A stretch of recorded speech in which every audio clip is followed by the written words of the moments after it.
completa.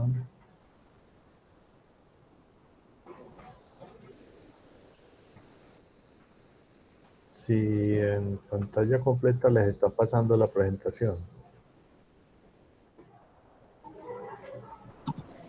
Sí, doctor, ahí ya se ve. Solo falta colocar la nueva presentación y ya.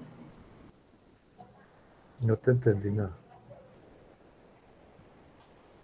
Doctor, que sí se ve, solo que faltaría colocarla en modo presentación para verla así grande. Supuestamente ya está así.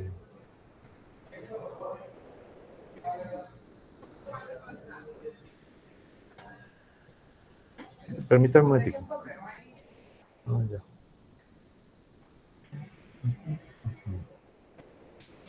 Bueno, vamos a ver. Voy a dejar de presentar un momento. Ya.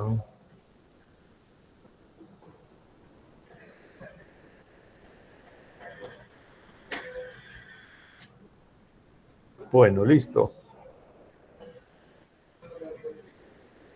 ¿Están viendo la presentación? ¿Pantalla completa o no? No, no está en pantalla completa, doctor, pero sí se ve la pantalla así.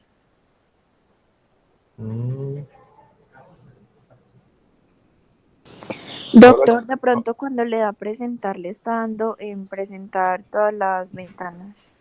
No, lo puse en pantalla completa. No, en el momento de presentar. Ya. Creo que es por eso. Entonces me toca como ponerla en pantalla completa y luego... No, dejar de presentar y cuando vaya a volver a presentar, elige la opción de presentar como todas las ventanas. Ya, espérate. Y ya, y luego sí le da en pantalla, pone la presentación y pantalla O sea, completa. lo pongo en todas las ventanas, listo. Ahí me salen los cuadritos chiquitos, ¿sí? Y ahora Sí. le voy a dar ahora sí compartir. ¿Toda una ventana o toda la pantalla? Una ventana. Toda la pantalla. Toda la pantalla.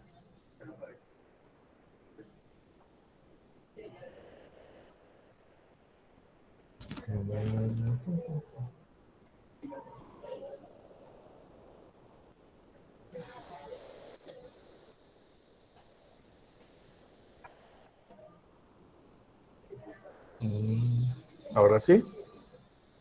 Y ya le dio, doctor, en presentar. Sí. Ay, no, peor. Nada.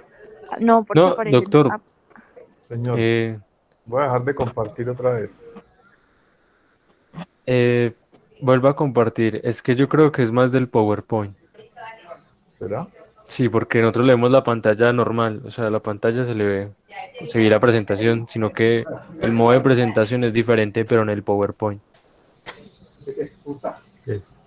Y ahí, al ladito donde dice 90, en la Sí. esquina inferior, ahí le hunde esa primera opción. Por eso, ahí le di ahorita y no me dio. Vamos a ver si ahora sí.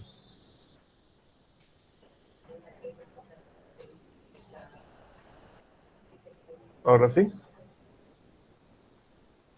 No, doctor. Pues yo en mi computador me sale en pantalla completa. Pero igual ahí se ve bien, pues ahora Sí, doctor, pues ahí se alcanza Sí. a ver. Pero entonces le aumento el zoom allí. Espérate.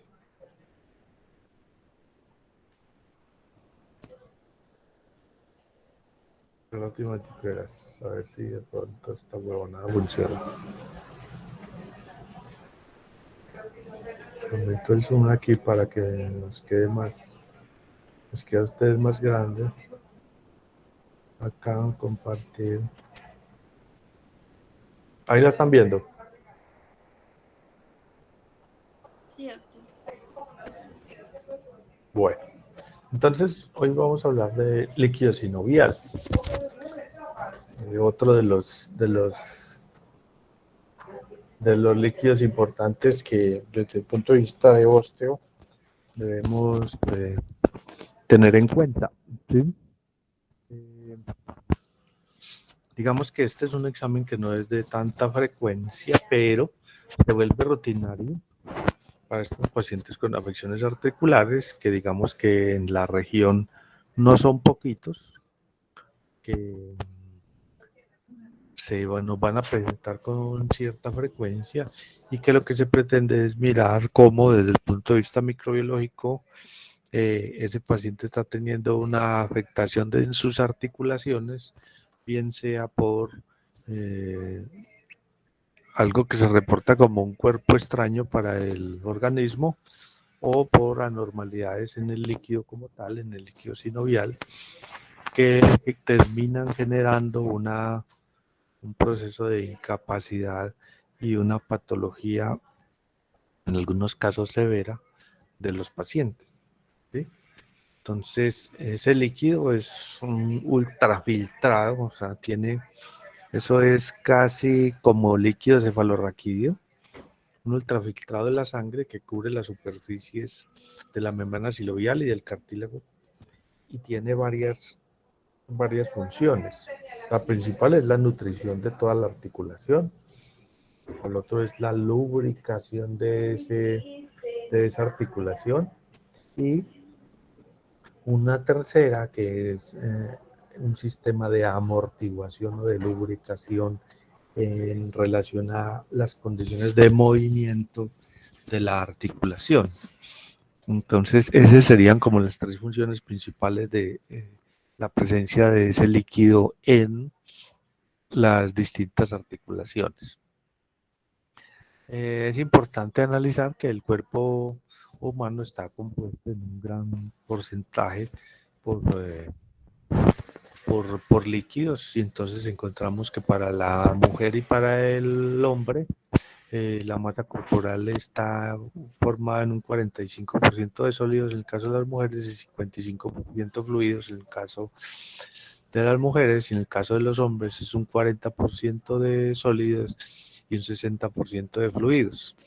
Dentro de estos fluidos, entonces está el líquido sinovial. ¿Qué tiene el líquido sinovial?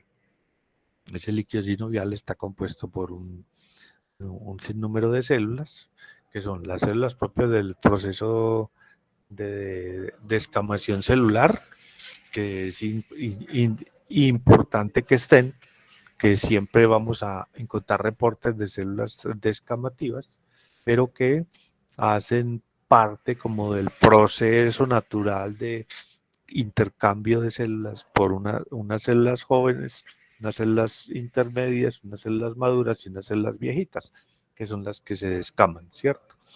Hay otras células que se van a presentar en el caso de ya las afecciones como tal o las alteraciones de ese líquido, como son los macrófagos, que serían los primeros soldaditos que llegan a la batalla en el caso de alteración del líquido por condiciones como son inflamación, traumas y demás.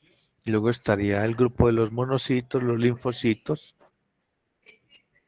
y los polimorfonucleares, que como ustedes ya saben, desde el punto de vista de uno de los exámenes que se hace de rutina a los pacientes cuando ingresan a urgencias, como es el cuadro hemático, pues de acuerdo a la celularidad expresada, distinto a lo normal, vamos a poder clasificar si ese proceso infeccioso o ese posible foco se trata de un foco infeccioso de origen bacteriano o viral. En el caso del líquido del líquido sinovial, es importante tener en cuenta que se puede presentar también una alteración en la celularidad, comportándose con un aumento en los macrófagos por la presencia de células inflamatorias y de cristales a nivel del líquido. Entonces eso también nos va a dar una pauta distinta en el caso del líquido sinovial. Tiene proteínas plasmáticas como albúminas, globulina, fibrinógeno y transferrina. Tiene azúcares y lípidos como glucosa, galactosa, fructosa. Tiene citoquinas y factores de crecimiento, las citoquinas proinflamatorias y las citoquinas antiinflamatorias, que la idea es que esto se mantenga en un equilibrio y que ante alteraciones en la normalidad del líquido sinovial, pues va a haber un aumento en la producción de citoquinas, pero debe haber también un control de ese proceso inflamatorio al producir también unas células controladoras de la reacción. Hay otro grupo que son las enzimas proteolíticas y el grupo de las células que ya lo habíamos mencionado.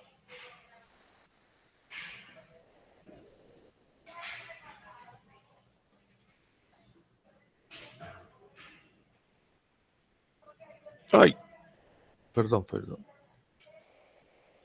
Dentro de los líquidos corporales, entonces se habla de que los líquidos serosos, los que se encuentran entre la membrana parietal y visceral, pueden ser exudados o transsudados. Entonces, aquí les muestro una de las diferencias más importantes en relación a definir que si es un transudado o un exudado pleural. ¿Que para qué es importante esto si estamos hablando de líquido sinovial? Porque hay que tener en cuenta que en esos líquidos hay que hacer unas identificaciones de pH, de glucosa, porque el líquido sinovial contiene glucosa, de hidrogenasa láctica en el caso del líquido cefalorraquídeo, y de las relaciones entre proteína pleural y proteína celíaca para el caso del líquido cefalorraquídeo. En el caso del líquido pleural, se encuentran, este no es líquido pleural, sino líquido sinovial. Encontramos estas alteraciones de que se presenta un transudado, un desequilibrio en las presiones intersticiales, un síndrome nefrótico también puede ocasionar estas alteraciones, una cirrosis, una sobrecarga de líquido, algunos tipos de infecciones y algunas alteraciones del colágeno. ¿Cuáles son las características de ese líquido? Ese líquido, el volumen no debe sobrepasar los 2.000 litros en la rodilla. Aquí tengo para contarles que he visto cómo han sacado hasta 35 y 38 mililitros de líquido en una rodilla en un proceso inflamatorio como es en un proceso de gota, por ejemplo. Entonces dice uno de cómo hizo ese paciente para acumular tanto líquido. El líquido sinovial inicialmente es incoloro, transparente, con un pH digamos que casi neutro, una temperatura inferior a los 37 grados. Y se mantiene bajo esa condición de temperatura por un tema de conservación o de preservación, de reacciones enzimáticas que al momento de aumentarse la temperatura se van a desencadenar y van a aumentar todo el proceso inflamatorio. Se habla también de que medir una presión intraarticular, que normalmente es negativa y oscila entre los menos 30 y los menos 60 milímetros de agua. Y si se aumenta esa presión, va a haber una alteración en la concentración de oxígeno a nivel sinovial, produciendo un daño en esa membrana.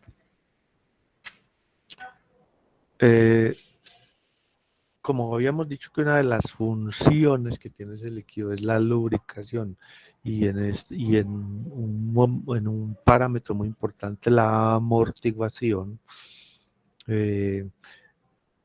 cuando hay alteraciones en esas concentraciones de líquido, pues va a sufrir, sobre todo en la disminución, va a sufrir la superficie del cartílago, va a haber una mayor fricción articular, un mayor desgaste y por lo tanto un deterioro mayor de toda la articulación.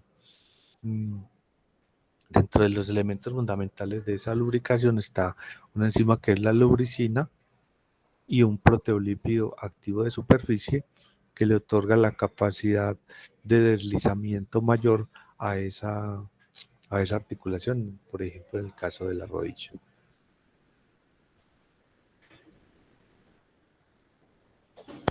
Bueno, desde el punto de vista ya cuando se tiene que entrar a definir qué encontramos normalmente en ese líquido, y es que el recuento celular debe ser entre 50 y 70 células por milímetro cúbico de predominio monocitos o mononucleares y no debe contener eritrocitos. Irnos a eritrocitos cero sería muy difícil porque digamos que al hacer la artrocentesis, esto es un procedimiento invasivo que va a llevar a que la aguja tiene que romper varios tejidos y entonces pues ahí va a haber algo de trauma. La idea es que el trauma sea menor, que en el reporte que les entrega a ustedes el laboratorio no haya menos, no haya, no haya perdón, no menos, sino más de 1 a 3 eritrocitos por milímetro cúbico, que sería lo normal que uno encontraría en un líquido. Pero si reportamos 20 a 30 eritrocitos por milímetro cúbico, pues ya eso tiene que llevar a pensar en otra. También podemos encontrar en el líquido otras sustancias como son fibrillas de colágeno, agua, glucosa, ácido úrico, lubicina, lactato, endolestrina, CO2 y sustancias proteicas diversas. Entonces vamos a mirar cómo desde el punto de vista anatómico se clasifican esas articulaciones donde vamos a encontrar los líquidos, sobre todo el líquido sinovial. Entonces, las articulaciones pues son las conexiones existentes entre los componentes rígidos del esqueleto y se clasifican según la movilidad y según la estructura. Según la movilidad son las que no tienen movimiento, sin artrosis, las suturas del cráneo, con semimovimiento, anfiartrosis, la sínfisis del pubis, que tiene algún grado de dilatación, y unas que tienen mucho movimiento, como son las de la rodilla, por ejemplo, entonces estas se llaman diartrosis, por ejemplo, la cadera, y las sinoviales, que son las rodillas. Según la estructura, entonces hay unas que son fibrosas, huesos limitados por tejido fibroso, que no permiten casi ningún movimiento, las suturas, que son las que se dan en los huesos del cráneo, y sindesmosis, que es en la tibia y el peroné, que permiten movimiento en varios ángulos. Casi quedaría un movimiento de 380 grados. Según la estructura, entonces hay unas que son las cartilaginosas, que los huesos se unen por medio de un cartílago hialino o fibroso, y entonces para el caso de estas cartilaginosas, como serían codo y rodillas, entonces son sincondrios primarias, que su unión es temporal y cesan con el crecimiento, y otras que son las sínfisis, a veces estas se separan por láminas de tejido, que es la que se da en los cuerpos vertebrales. Según la estructura, entonces las sinoviales, la mayoría de las articulaciones del cuerpo son las más móviles. Recuerden que las funciones de ese líquido es garantizar la movilidad, garantizar la amortiguación, garantizar la alimentación de la articulación y del hueso. Y ya lo habíamos mencionado anteriormente, que son las clasificadas como diartrosis. Entonces, del componente, hablando específicamente de la rodilla, vamos a encontrar que tiene un cartílago articular hialino, que estaría haciendo la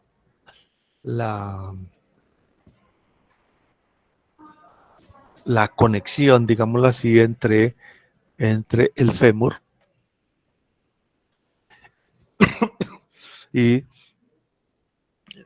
y la tibia y el peroné, y una cápsula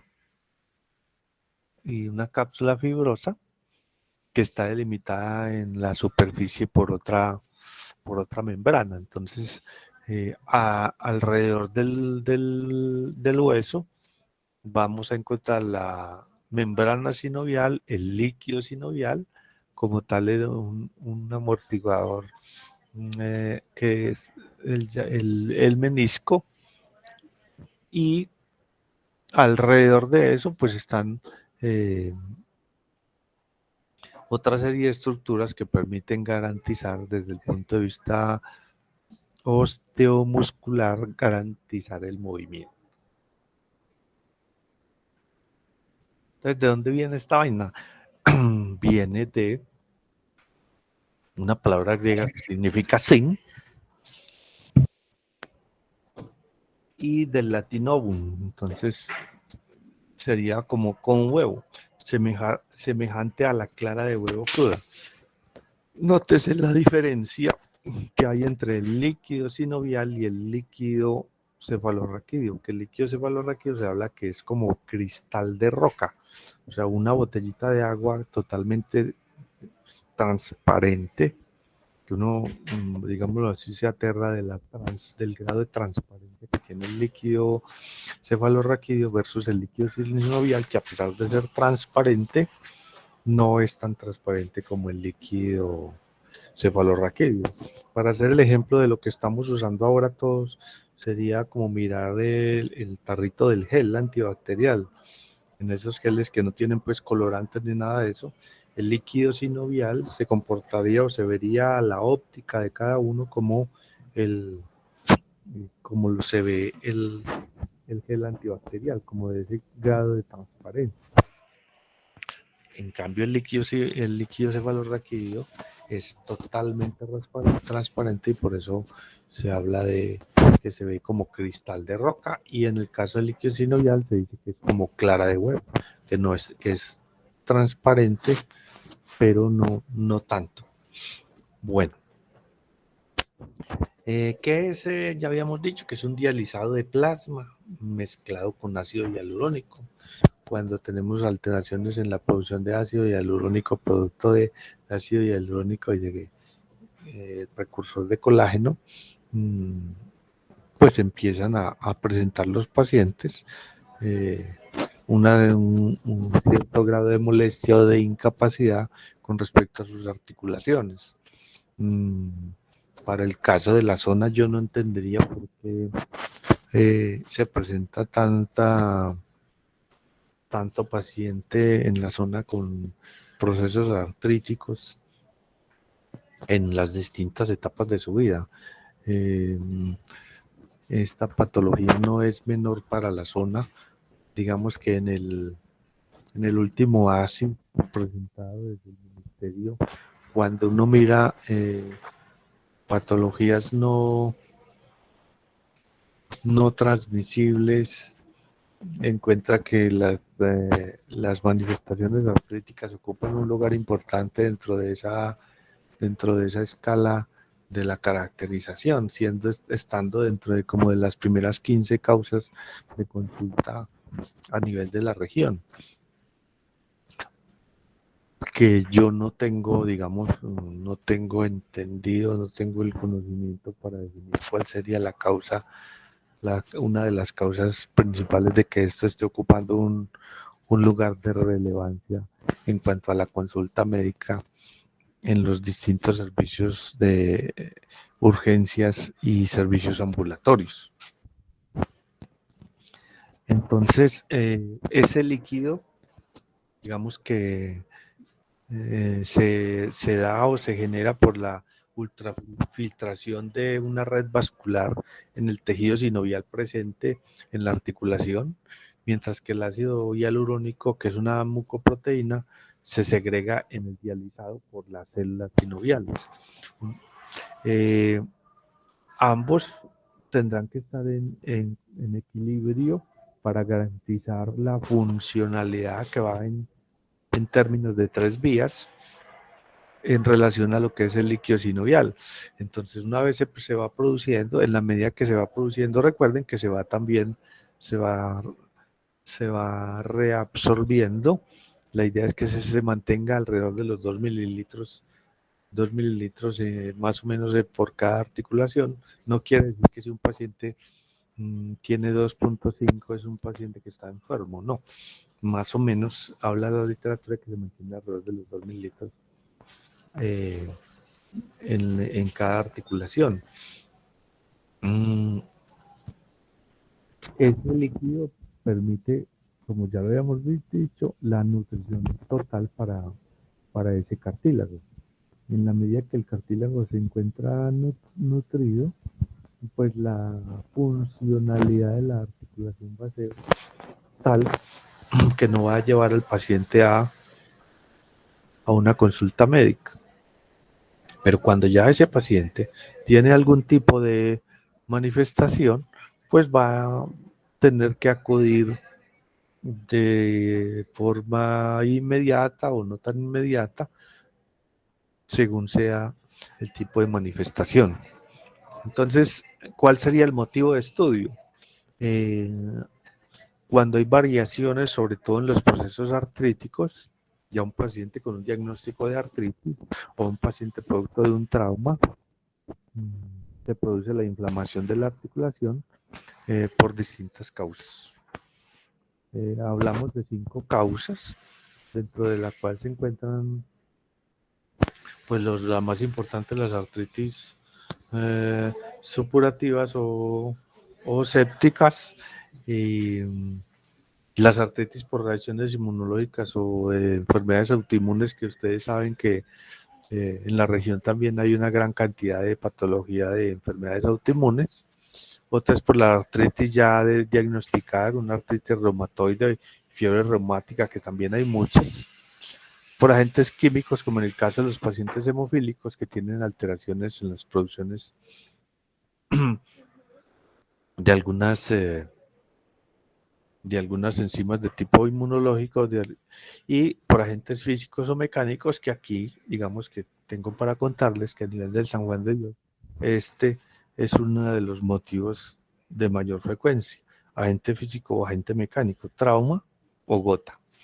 Llega el paciente con la crisis gotosa a la consulta de urgencias, porque este sí lo lleva a urgencias, o a la consulta ambulatoria con cierta frecuencia por las alteraciones o los altibajos que se dan en la acumulación de ácido úrico a nivel de las articulaciones, de cristales de ácido úrico, que ya vamos a mirar un poquito más adelante, los distintos cristales que se dan y que producen alteraciones en el líquido sinovial.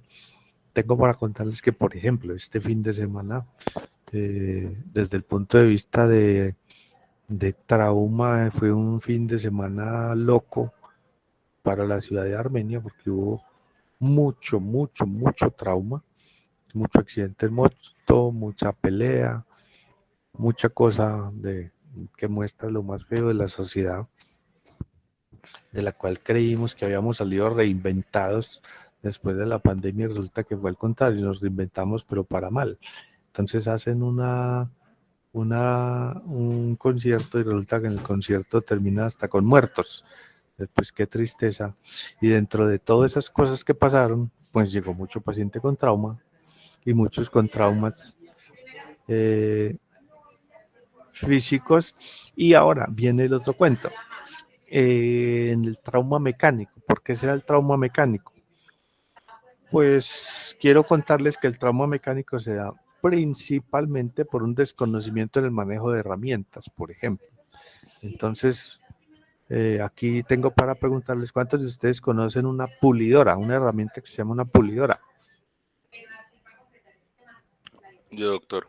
Bueno, entonces, si alguno conoce una pulidora, pues yo pregunto para que después no resulte yo aquí hablando en chino, y entonces yo hablando de una pulidora y resulta que nadie ha visto una pulidora.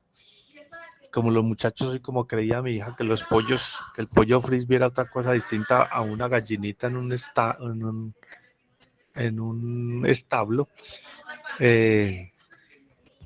voy a explicar lo que pasa con el trauma, con el agente mecánico. Alguien por una necesidad del destino tuvo que dedicarse a la construcción. Entonces se va a trabajar y el oficial o el maestro de la obra le dice: córteme estos palitos de este varillón, córteme este palito de a 35 centímetros y necesito 100 palos.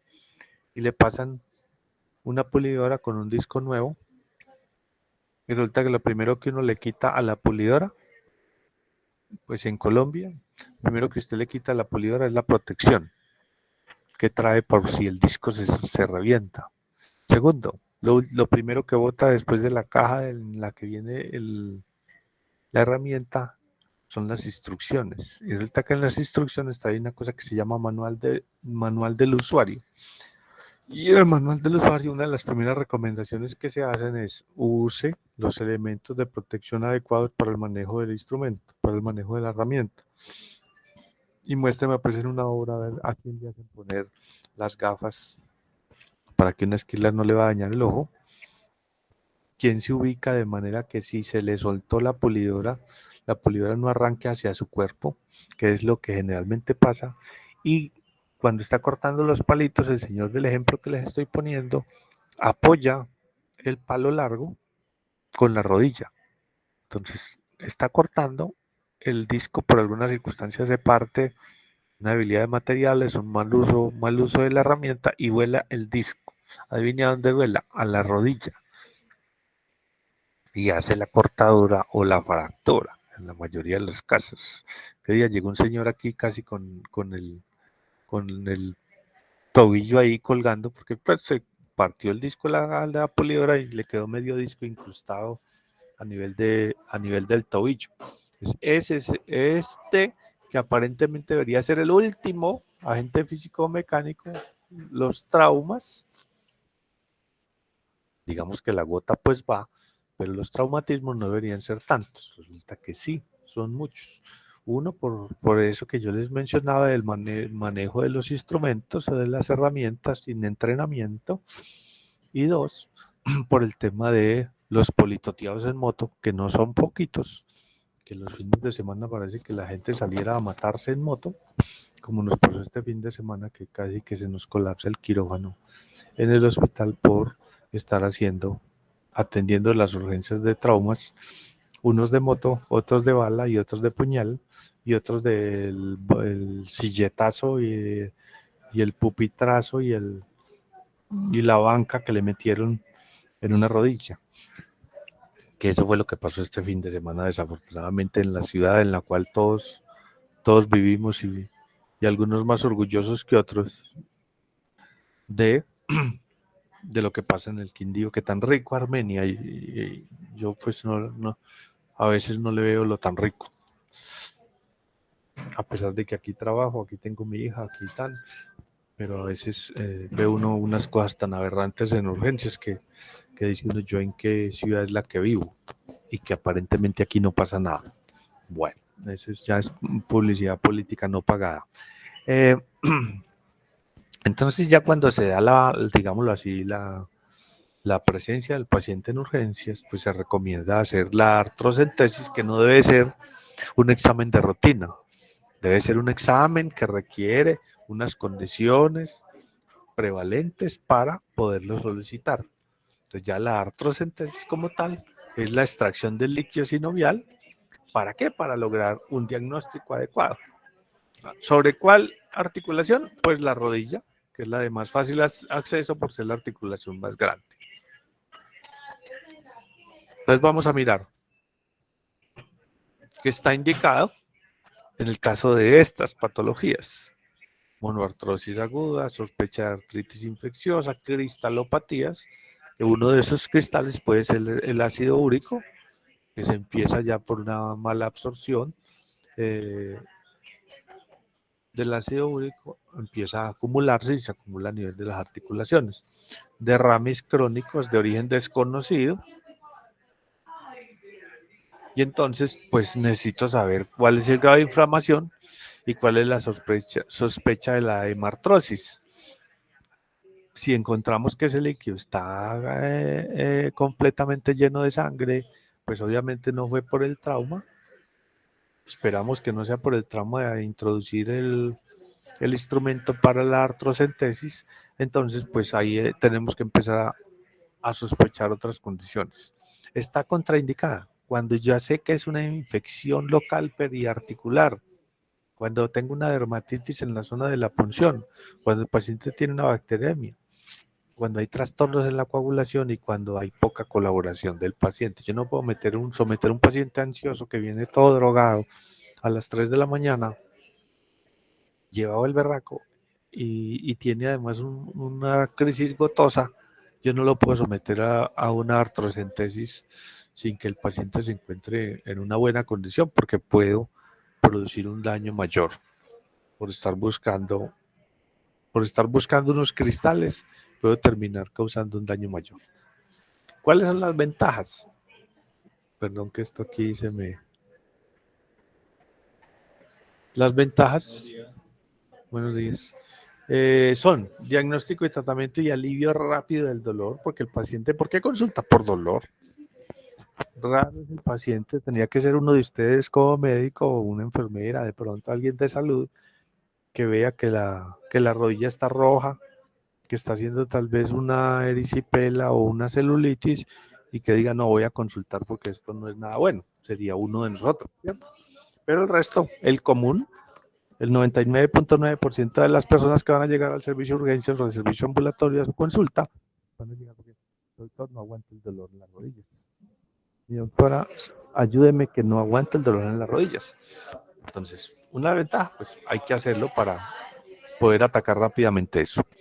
Otra es que hay que restablecer rápidamente la función de la articulación, porque acuérdese que hay una premisa en la naturaleza y es que órgano que no se usa se atrofia y la rodilla se atrofia muy fácilmente. Es más, procesos de ortopedia que tienen que inmovilizar la rodilla. Miren que el paciente siempre tiene que ir a terapia y si el paciente no es juicioso con las terapias, va a terminar patitieso, literal. ¿Por qué? Se atrofia de manera muy rápida. Inclusive hemos encontrado con estos pacientes post-COVID, por el hecho del aislamiento y de la falta de movimiento, pacientes que están 20 días, 25 días en una unidad de cuidado intensivo, salen con un desacondicionamiento físico tal que la primera articulación que se afecta es la rodilla. Bueno, y otra de las ventajas es que pues tiene un poco efecto secundario, aunque yo diría que eso va entrecomillado, porque el paciente después de la artrocentesis tiene que tener algún tipo de observación y estar pendiente como de unos signos de alerta.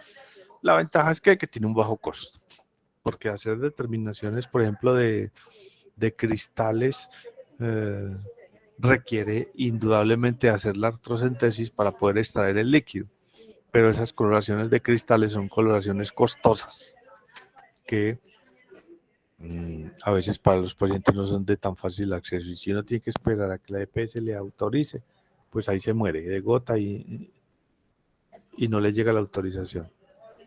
¿Cuáles son las desventajas? Esto no es un procedimiento curativo, a pesar de que se interprete como un procedimiento curativo, no es un procedimiento curativo. Dos, el alivio puede ser temporal porque ante el daño o un proceso de artritis degenerativa, pues ya las funciones celulares del ligamento, del músculo, del menisco, del tendón y de las fascias no va a ser la misma y entonces pues prácticamente no vamos a hacer nada. El alivio puede ser solo temporal, claro, cuando yo tengo un paciente con 20 mililitros de más de líquido del normal que debe tener en la rodilla, pues solo por espacio no cabe. Al hacer la extracción del líquido el paciente se siente mucho mejor, entonces por eso se interpreta como que es un procedimiento curativo. No, simplemente es que le bajamos la presión ahí sobre la articulación al extraer la cantidad de líquido, pero no hemos ido al problema, o sea, apagamos el incendio. Pero recuerde que uno no puede apagar el incendio, sino que tiene que prevenir que se presenten nuevos incendios. Entonces aquí le extrajimos el líquido de la rodilla, pero no hemos llegado a la solución del problema. ¿Y qué es lo que pasa? Que se enmascara una enfermedad subyacente al hacer la infiltración. Que lo que puede suceder es que listo, el paciente se sintió mejor, se fue para la casa, yo no le dejé signos de alerta ni nada, y resulta que el paciente estaba haciendo era un proceso, una artritis séptica. Cuando me llegue ya no lo voy a poder atender en el servicio ambulatorio, ya se me vuelve una urgencia y la cosa se me va a complicar. Entonces ya cuando me toque tomar la muestra, debo tener en cuenta esto. Si usted como médico hace la toma de la muestra, debe tener en cuenta que debe dividir en 3 frasquitos, en 3 tubitos. Que estas cifras, digamos que estos 5 o 10 mililitros los voy a encontrar en un paciente que tiene ya un proceso inflamatorio, digámoslo así, con algún grado de severidad, porque recuerde que la articulación normalmente no es sino 2 mililitros, pero como hay acumulación de líquido, pues entonces se espera que si yo saco, no necesariamente tengo que sacar exacto lo que dice ahí. Yo no tuve sino 5 o 7 mililitros de la articulación, pues reparto esa cantidad en tres porciones. Una primera porción se recoge en un tubo estéril para el examen microbiológico. Tubo estéril. Otra porción se recoge en un tubo con anticoagulante, que debe ser heparina o EDTA, para el examen de la celularidad, y el resto se debe colocar en un tubo sin anticoagulante para mirar la coagulación, porque puede ser que esté influenciado por una bacteria que produce una coagulasa, como en el caso de un estafilococo, o para determinar un proceso inflamatorio. Recuerde que el líquido normal no se coagula. Cuando el líquido sinovial es viscoso, se dificulta la extracción para los exámenes, y entonces es necesario administrar un poquito de hialuronidasa antes de hacer ese análisis para poder obtener una muestra adecuada. Entonces, recuerde, ahora no es que si no le va a sacar 30 mililitros al paciente, entonces dice, pues que Arredondo dijo que eran 10 mililitros por cada tubo y son 3 tubos, son 30 mililitros. No, la idea es que podamos, la cantidad que se saque, tener en cuenta en que hay que repartirla en 3 tubos, porque uno es para el examen microbiológico, que va en tubo estéril, sin anticoagulante y sin nada. Otro para la prueba para el examen microscópico para mirar la celularidad presente, y el resto para hacer una prueba de coagulación.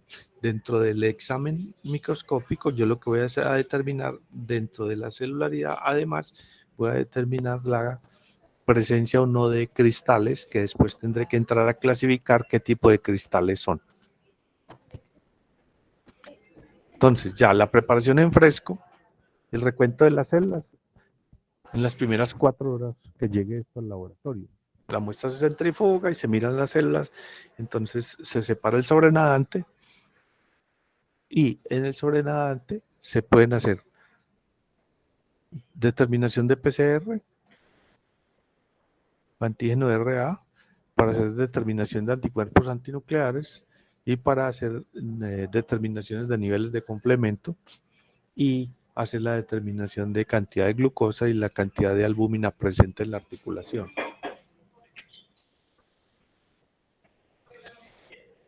Entonces, miramos macroscópicamente qué coloración. En condiciones normales el líquido es claro, acuérdese, como clara de huevo, ¿sí? Pero podemos encontrar una coloración clara pero con un aspecto turbio. Entonces ahí ya sospecha un aumento en la celularidad. Si le reportan un líquido turbio o purulento, está asociado a una artritis séptica bacteriana, o sea, prácticamente ahí está hecho el diagnóstico, si estamos buscando una artritis bacteriana.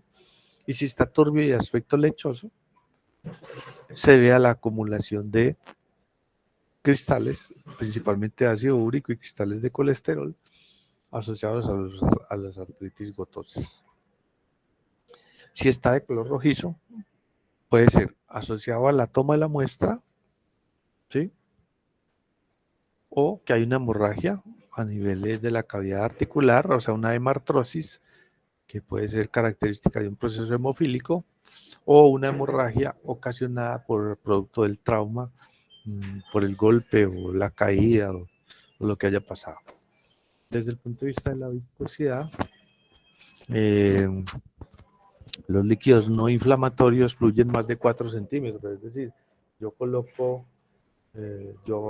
dejo caer una gota y me debe generar como un hilito,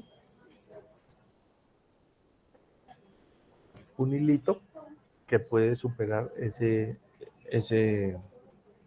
esos centímetros, más de 4 centímetros, mientras que si no gotea, Eh, si fluye normalmente es no inflamatorio, es decir, caen las góticas, tac, tac, tac, tac, pero si está espeso o si gotea muy despacio, es un proceso inflamatorio. Ahora, hay alteraciones en la producción de ácido hialurónico que lo que hacen es que se aumenta la cantidad de producir una alteración en la cantidad de neutrófilos presentes en la articulación, y eso pues también me da señales de que es un proceso inflamatorio. Vamos a mirar la glucosa, que debe ser semejante a la glucosa en sangre, pues que ese procedimiento debería realizarse en ayunas idealmente, pero se requiere hacer una comparación de la glucosa del paciente versus la glucosa obtenida del líquido. Generalmente no puede ser superior a 5 miligramos, es la diferencia entre una y la otra. Ya en el estudio celular vamos a encontrar que leucocitos es normal que tenga de 100 a 200 por mililitro cúbico, que el 70% de ellos sean mononucleares y que la proporción de polimorfos nucleares no sea superior al 90%.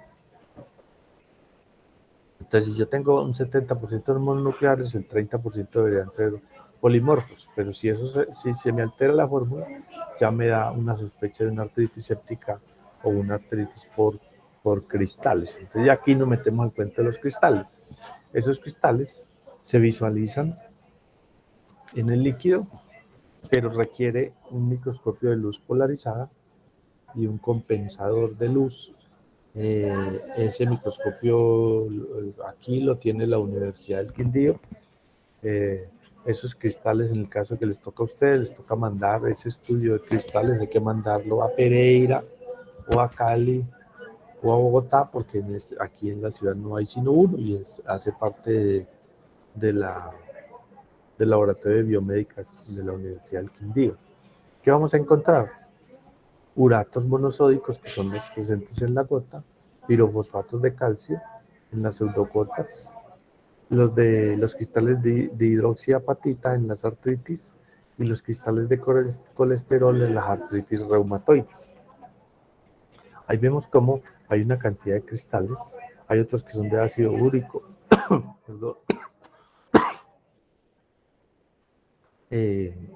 y demás. Generalmente los reumatólogos mandan a hacer el análisis puntual de cuáles son los cristales presentes en el líquido y cuánta es la cantidad, para ellos poder jugar versus cantidad de cristales y calidad de los cristales versus tratamiento. Entonces, como esas proteínas presentes en el ácido hialurónico son de cadena larga y de alto peso molecular, se alteran en situaciones inflamatorias. Pues lo primero, ¿por qué se alteran? Porque hay un aumento en la temperatura. Hay un aumento en la temperatura que produce alteración de esas mucoproteínas. Ya con esa alteración, o sea, si usted encuentra una rodilla caliente, eritematosa, inflamada, no tanto, pero el paciente está con un proceso febril,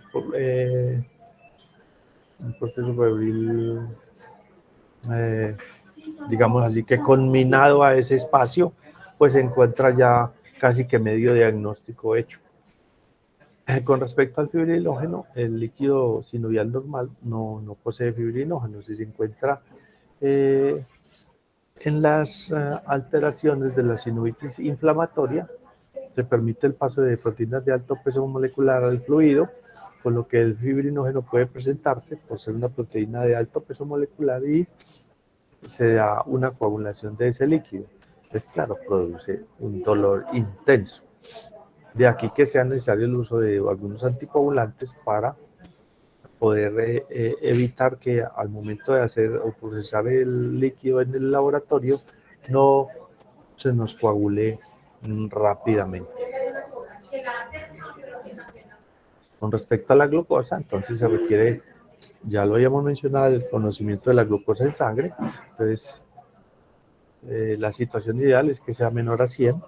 En el proceso inflamatorio vamos a encontrar glucosas por encima de 250 miligramos por decilitro, y en el proceso séptico vamos a encontrar glucosas mayores a 400 miligramos por decilitro.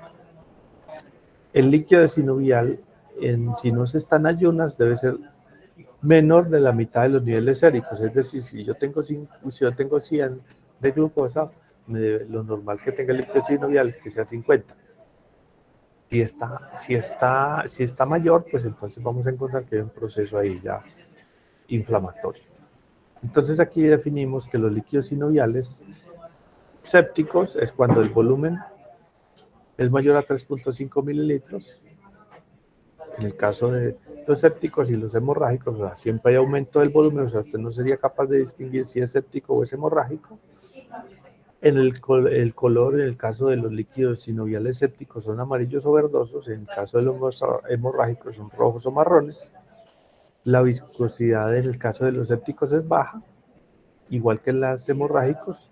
La presencia de neutrófilos es mayor a 75 células por mililitro, mientras que en los hemorrágicos es mayor a 25.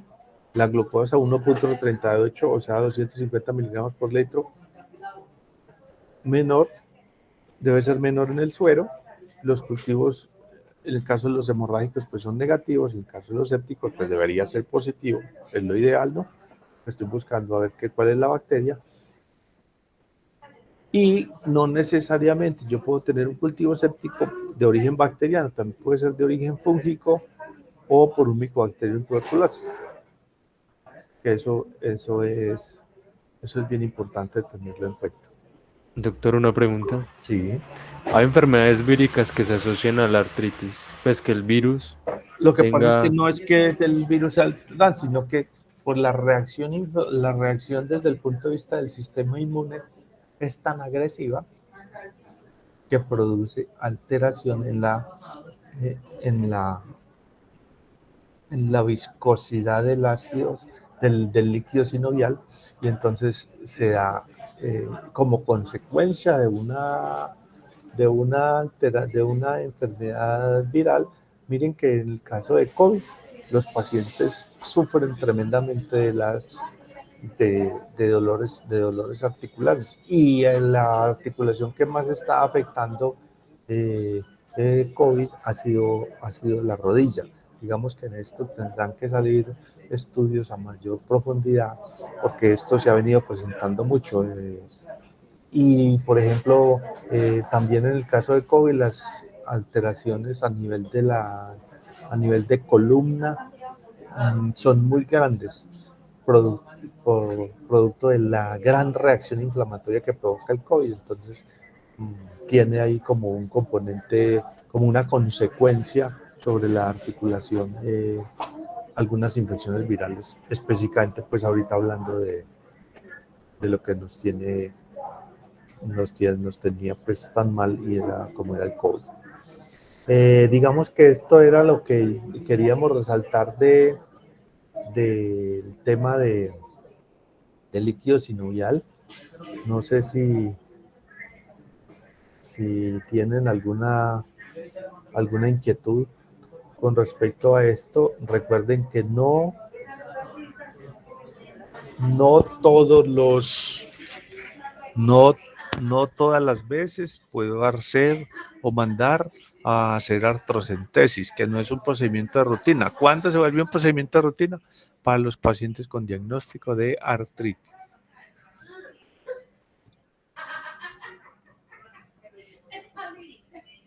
Bueno, no siendo más por el momento,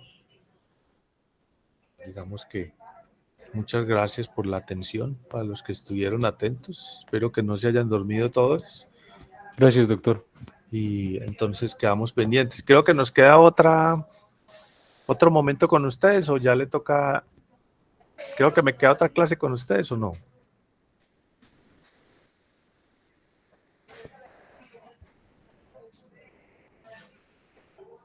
Pero doctor, ya reviso bien.